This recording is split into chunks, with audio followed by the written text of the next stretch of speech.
자, 서로 반갑게 인사하시겠습니다. 반갑습니다. 같이 은혜 받읍시다. 4층도 반갑습니다. 오늘 광야란 제목으로 같이 은혜를 나누겠습니다. 어느 교회 목사님이 자기 교회 집사님께 이렇게 물었습니다. 집사님, 결혼하니까 좀 어때요?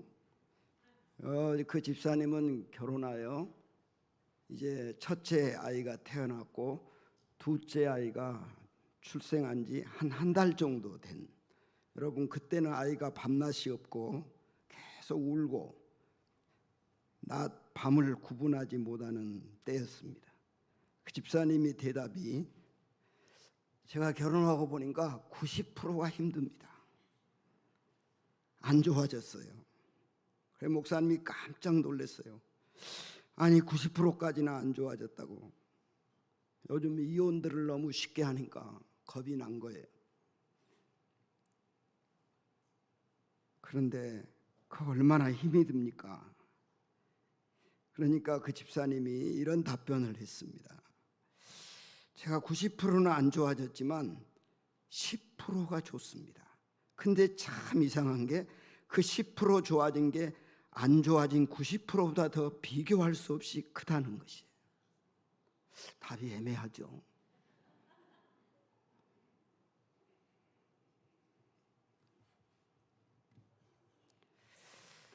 성도 여러분, 이스라엘 백성들이 애굽에서 출애굽하여 홍해를 건너 광야 생활을 하게 됐습니다. 광야 생활은 애굽 생활보다 90%가 더 힘든 거였어요. 힘든 일이 너무 많고 불편하고 고통스럽고 막막하고, 그런데 그 10%가 그 안 좋은 90%를 이기고도 남게 하셨다는 것이죠. 성도 여러분, 왜 하나님은 이 힘든 광야의 길을 걷게 하셨을까요? 첫째, 오늘 이 본문에서 보시면 하나님은 이스라엘을 시험하시고 낮추시려고 광야의 길을 걷게 하셨다고 말씀합니다. 8장 2절 말씀을 같이 한번 봉독하겠습니다. 2절 시작. 내 하나님, 이 40년 광야의 길을 걷게 하신 것을 기억하라. 이는 너를 낮추시며 내 마음이 어떠한지, 그 명령을 지키는지 지키지 않는지를 알려 하셔 하심이라. 아멘. 성도 여러분, 이 하나님께서 광야 길을 걷게 하신 것은 낮추시고 시험하시고, 그래서 그 과정에서 우리 마음이 어떠한지, 하나님 말씀을 지키는지 안 지키는지 알려고 하신 것이라는 거 하십니다. 이스라엘 백성들이 홍해를 건너고 이제 이렇게 광야 생활을 시작하면서 그들은 가져온 물이 다 떨어졌죠. 그래서 그 광야에 있는 물을 한번 마셔보니까 그 물맛이 쓴맛이었습니까? 단맛이었습니까? 써서 먹을 수가 없었죠. 그래서 원망이 시작된 것이에요. 그리고 애굽에서 가져온 식량 또 다 떨어졌어요. 정말 큰일이잖아요. 뭐 몇만 명이 아니라 몇백만 명, 그 많은 수가 식량이 다 떨어진 거예요. 그래서 이렇게 하나님께 원망하기 시작했어요. 하나님, 우리를 광야에서 굶어 죽게 하시려고 애굽에서 우리를 이끌어내셨습니까?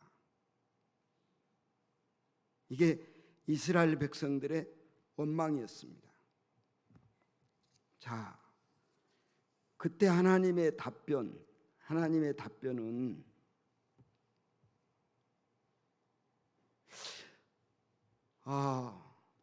그럼 내가 배가 고프지 않도록 해주겠다고. 그런 다음에도 한번 보자고. 이스라엘 백성들은 우리는 원래 죄를 짓고자 하는 사람들이 아니고 나쁜 사람도 아닌데 배가 고프니까 어쩔 수 없었다고 이렇게 말하는 거죠. 그래 하나님은 배가 고파서 원망했다고? 그럼 배고픈 문제 해결해 주겠다고. 그래서 하늘에서 뭘 내려주셨나요? 만나를 몇 년 동안 내려주셨나요? 40년 동안 내려주셨어요. 배고프지 않도록.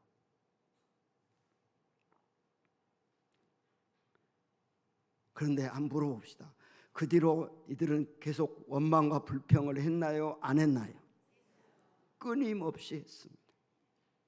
하나님이 말씀하시고 싶은 것은 저와 여러분이 이스라엘 백성들이 죄를 짓는 것은 배가 고파서, 추워서, 더워서, 헐벗어서, 괴로워서 짓는 게 아니라는 거예요. 실제로 광야 생활은 힘든 점도 많았지만 여러분 4절을 한번 보시겠어요? 참 특이합니다.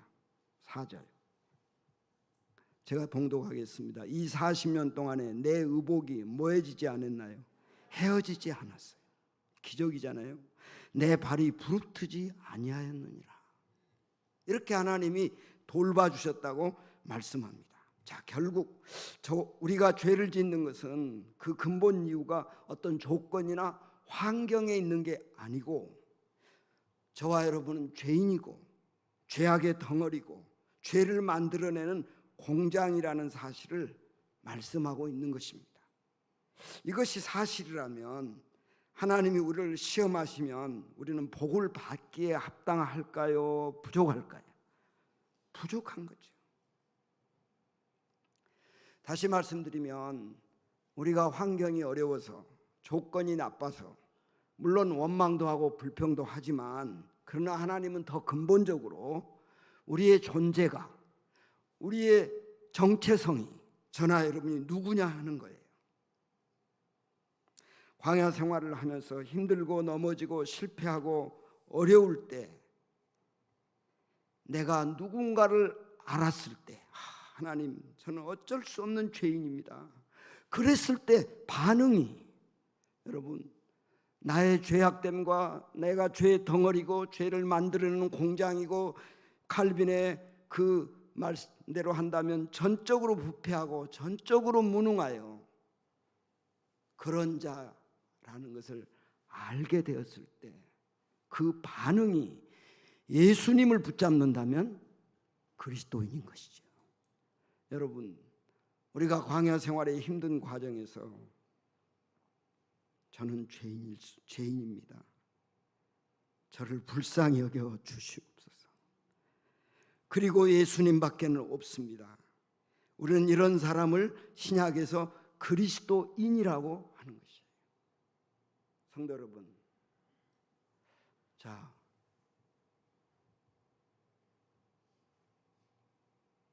그 믿음이 강할 수도 있고 좀 약할 수도 있지만 오늘 주 예수를 믿는 이 믿음의 은혜가 있기를 축원합니다. 자, 그렇다면 둘째로 왜 또 광야의 길을 걷게 하셨을까요? 두 번째 이유는 우리의 신앙의 훈련을 위해서 이 광야의 길을 걷게 하셨습니다. 3절을 한번 같이 읽어보겠습니다. 3절 시작. 너를 낮추시며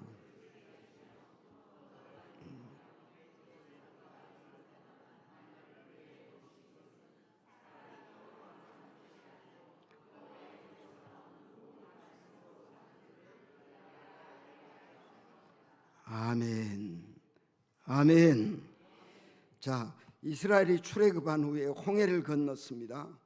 그리고 광야 40년의 생활을 하며 고생을 했습니다.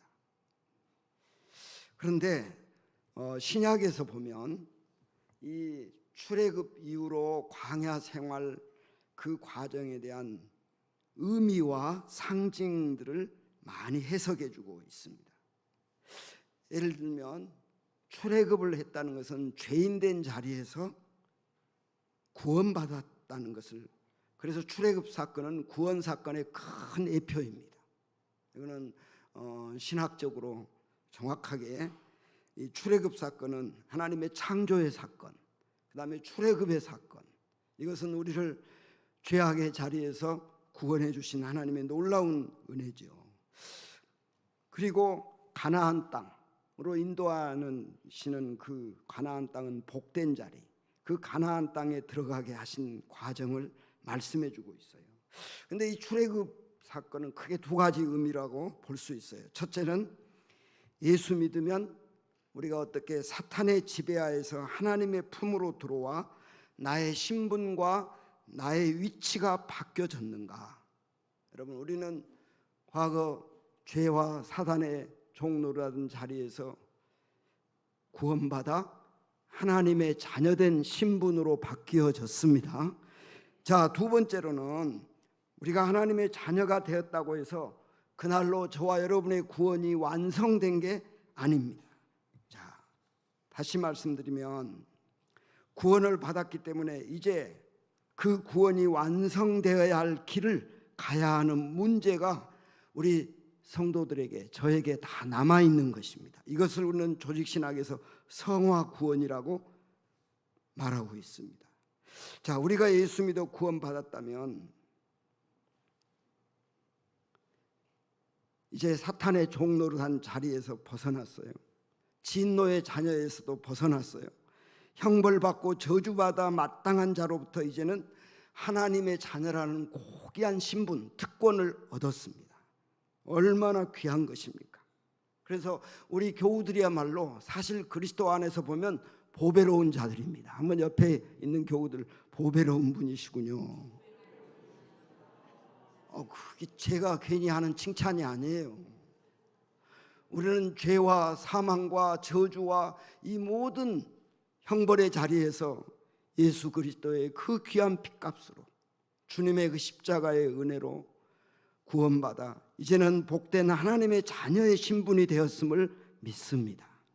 자, 그렇지만 저와 여러분의 신앙의 수준과 관계없이 저와 여러분이 구원받았다고 해서 나의 말버릇, 내 성품, 삐뚤어진 마음, 말투, 손버릇 하루아침에 바뀌었습니까? 아직은 덜 바뀌었습니까?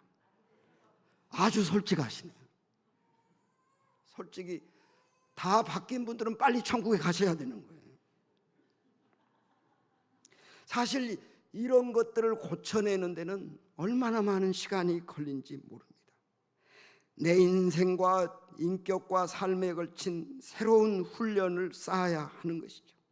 이것이 우리 성도들의, 신자의 저를 포함한 현실적인 모습입니다. 분명히 천하 만물을 지으시고 높고 높으신 하나님의 자녀라는 고귀한 신분이지만 그 신분에 어울리지 않는 몸짓이 남아있어요. 말투가 있습니다. 생각이 있습니다. 습관을 갖고 있습니다. 자, 제 참 부끄러운 고백인데, 제가 은퇴를 하고 나서 우리 집에서 뭐가 달라졌나? 설거지를 하게 됐다는 거예요. 왜 뭐가 그리 이상합니까? 저는 설거지 나하고는 아무 상관없었어요. 나 집에 가면 설거 준비하죠. 멋 준비하죠. 텔레비도 크게 못 틀게 했어요. 뭐 1분 1초가 준비를 해야 되잖아요. 근데 설거지만 한 게 아니에요. 음식 쓰레기를 비우러 가는 거예요. 여러분, 음식 쓰레기통을 열어보셨나요? 기분이 나이스인가요? 정말 아니올지다요. 근데 제가 불평을 설거지할 때 하겠습니까? 안 하겠습니까? 천만의 말씀입니다. 둘이 먹은데 웬 이렇게 접시가 많아. 입이 이렇게 나와 있어요, 제가. 그거 이제 반복되면 우리 집사람이, 나는 평생을 했어, 설거지. 제가 할 말이 있어요, 없어요?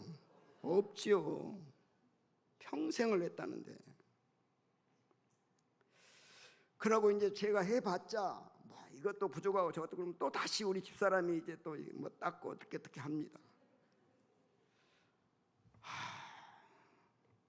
제가 생각을 해봐도 설거지 안 하는데 기분 좋게 못하고, 목사가 제 수준이 이 정도입니다, 여러분.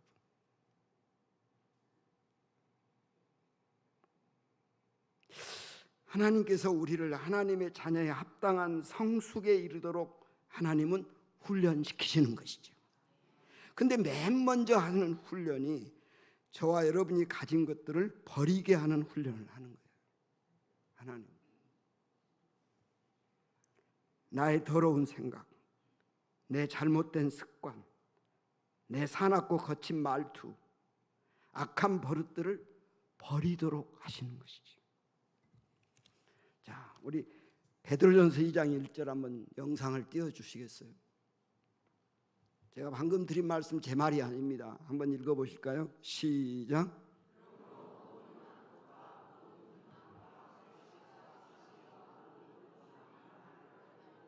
자, 모든 악독과 거친 말과 비방하는 말과 이런 것들을 가지고 살라고 그랬어요? 버리라고 그랬어요? 오늘 버리게 하여 주시옵소서. 여러분, 이런 것들이 내 안에 떠오를 때마다 바로바로 버리라고. 이게 주님의 성품을 닮아가는 모습이라고 말씀하고 있어요. 이것을 위해 신자들은 구원을 받아 오늘 죽어도 우리는 천국 갈 것을 믿습니다. 그럼에도 불구하고 하나님이 천국으로 데려가지 않습니다. 하나님의 자녀로 삼으신 그 하나님의 높으신 그 영광스러우신 그분의 이름에 부끄럽지 않는 하나님의 자녀가 되게 하기 위해서 우리를 훈련하고 또 훈련하십니다. 근데 그 훈련이 문제는 강제로 되지 않는다는 거예요. 하나님이 저와 여러분 앞에 총을 겨누면서 칼을 들이대면서 위협하고 협박하며 너 이렇게 살지 않을래? 예수 믿고 목사 되는데 그렇게 하면 되겠어? 이렇게 하나님이 하시지 않는다는 거예요. 하나님은 우리의 내면으로부터 저와 여러분의 마음으로부터 인간적으로 인격적으로 성숙되고 훈련을 받아야 될 필요성을 느끼게 하시는 정말 신사적이신 하나님이십니다. 우리의 마음에 감동을 주시는 것입니다. 기다리는 것이고 말씀하신 것이고 그것을 납득시키기 위해 허락된 게 광야 생활입니다.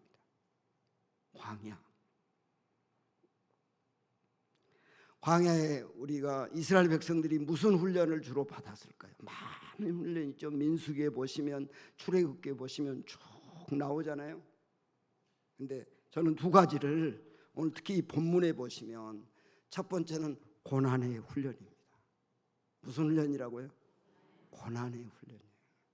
예수 믿고 구원받고 다 형통하고 막 고속도로 막 시온의 대로가 확 열려가지고 뭐든지 기도만 하면 다 응답받고 얼마나 좋겠습니까? 근데 하나님은 고난의 훈련을 연단을 시키신, 제가 제 동기 목사님 고백이 이번에 제 카톡에 올라왔어요. 제가 읽어드릴게요. 이분이 어떤 고난을 받았나. 그 목사님은 군대에서 그 군 생활 이제 그 군대 가가지고 이 훈련 받다가 허리 골절상을 당했어요. 그래서 이런 허리뼈가 부러진 거죠. 그래서 그 뼈를 이식을 했습니다. 큰 수술을 했어요. 그 후유증으로 지금까지 수십 년 동안을 반드시 자지를 못해요. 계속 뒤척이는 거예요. 그러니까 깊은 잠을 거의 못 자고 선잠을 수십 년째 자고 있는 것이. 그래서 저희 그 동기 세미나 동창 신학교 동창 세미나를 하면 항상 방을 따로 얻어요. 자기는 우리가 같이 자면 남을 또 불편하게 하니까. 또 목 디스크가 터져가지고 목 디스크 수술을 했어요. 림프암이 발생해서 지금 암투병을 하고 있습니다.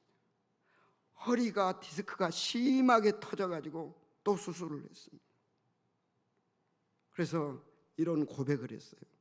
나는 고난의 터널을 지난 목회자입니다. 내 영혼의 사막을 걷고 있습니다. 그런데 이 고난이 나에게 악이 아니라 약이 되었습니다.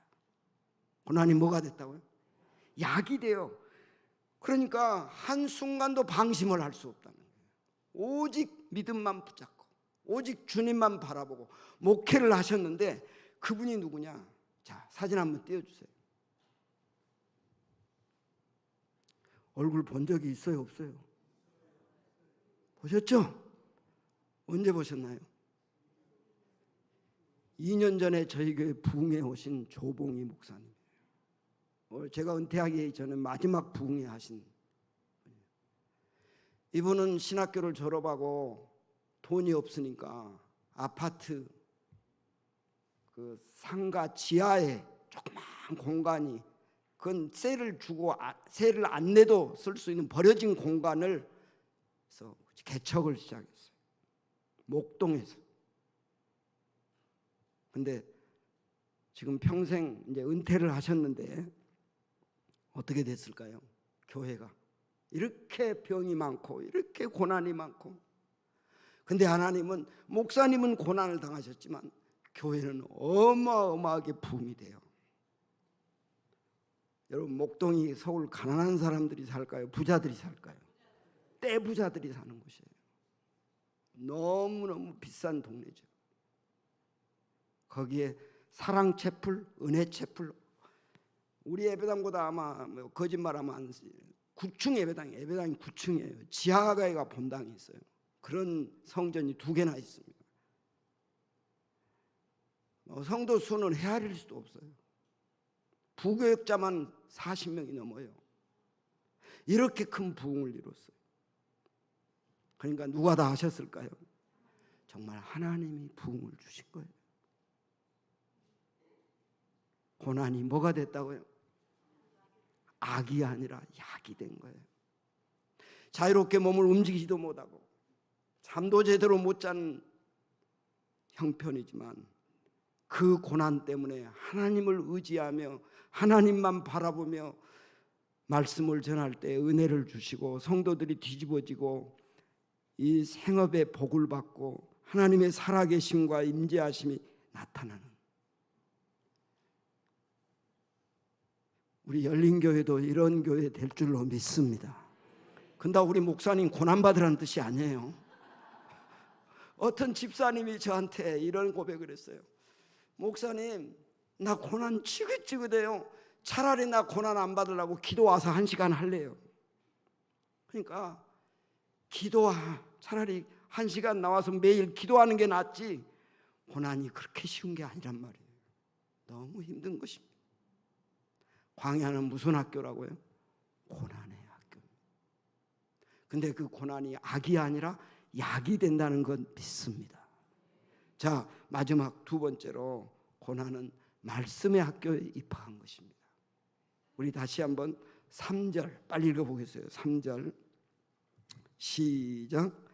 너를 낮추시며 너를 줄이게 하시며 너도 알지 못하며 내 조상들도 알지 못하던 만나를 내게 먹이신 것은 사람이 떡으로만 사는 게 아니요 여호와의 입에서 나오는 모든 말씀으로 사는 줄을 내가 알게 하려 하심이니라. 아멘. 아멘.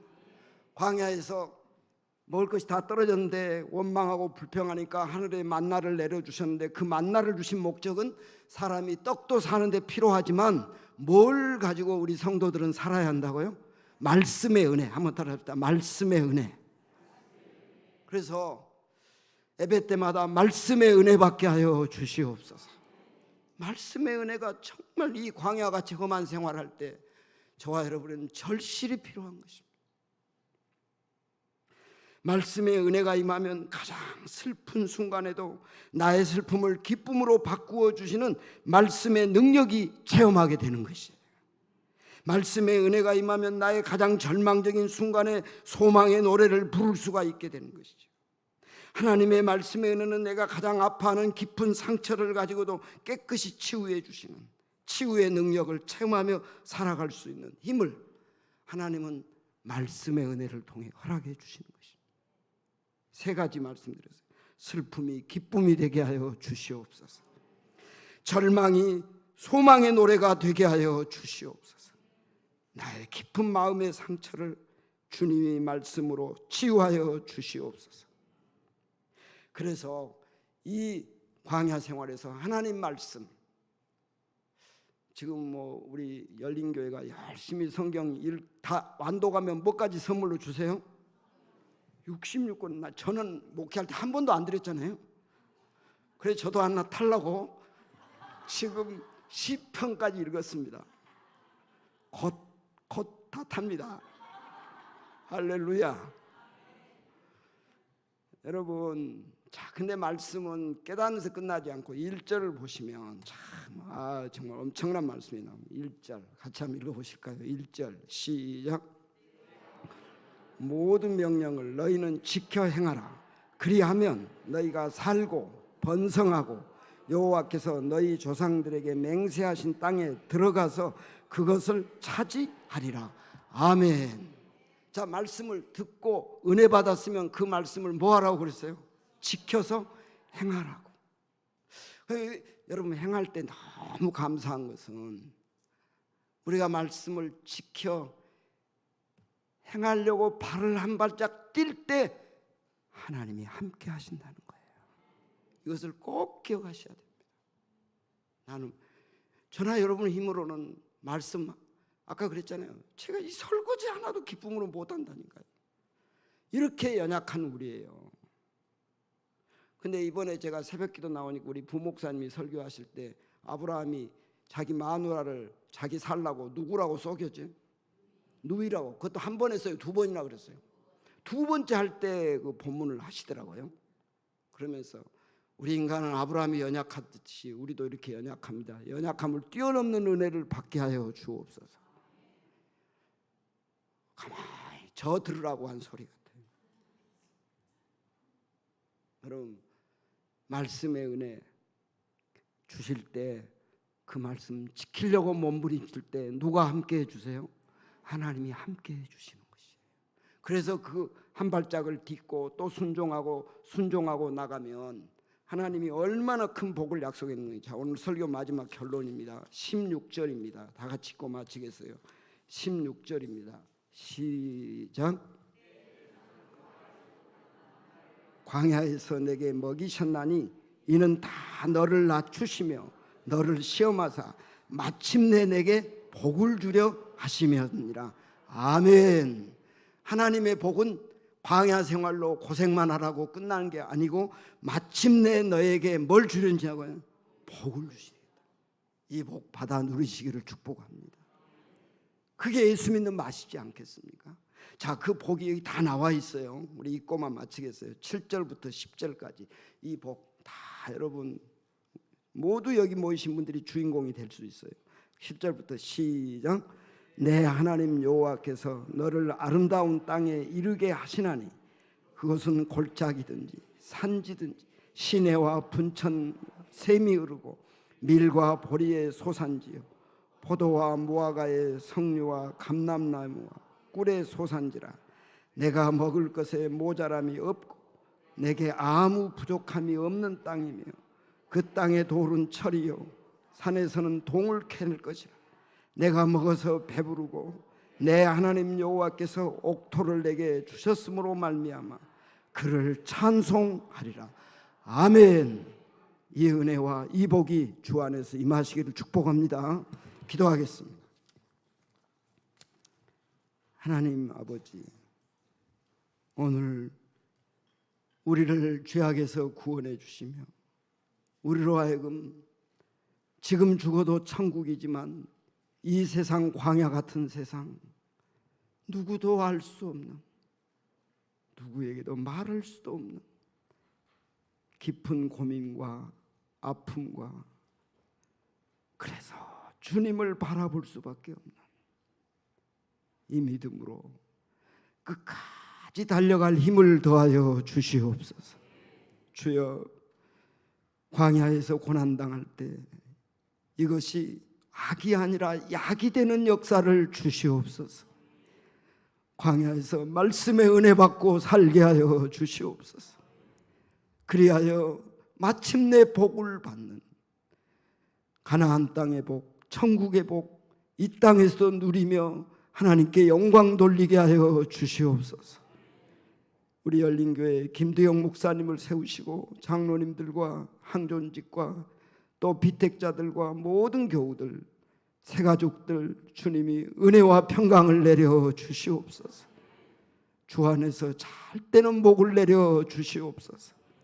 주 예수님의 이름으로 축복하며 기도 올리옵나이다. 아멘.